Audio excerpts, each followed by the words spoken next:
Assalamu alaikum wa rahmatullahi ta'ala wa barakatuhu.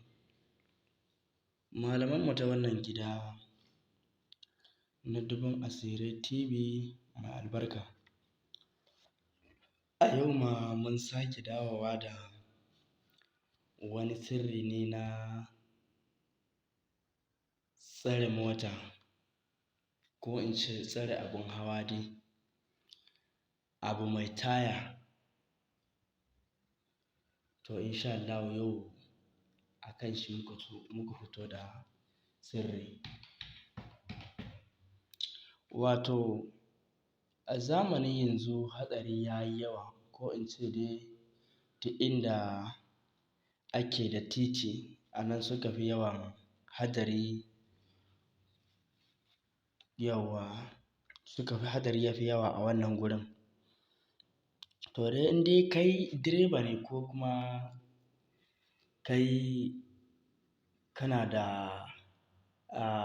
mota, ko kana da babur, ko kana da keke, to kana iya yin wannan sirri insha Allah, saboda kariya kenan. Wato idan Allah ya sa ka mallaki wannan layar, ka ɗaura ta a cikin ƙarfenka, ma'ana abin hawarka kenan, to Allah ya kiyaye ba fata ba, duk inda hatsari yake da, to a wannan gurin insha Allah, Allah ba zai baka daman zuwa ba. In ko Allah ya sa katari, an ka ce katari, to kowa ya san katari, to katari ya sa ka shigo cikin wani mota wanda lokacinsa ya cika, kai kana ɗaya daga cikin wannan mutanen Allah ya sa ka, to in dai kana tare da wannan layar, to da yardan Ubangiji, Allah Ubangiji zai kare ka da sharrinsa.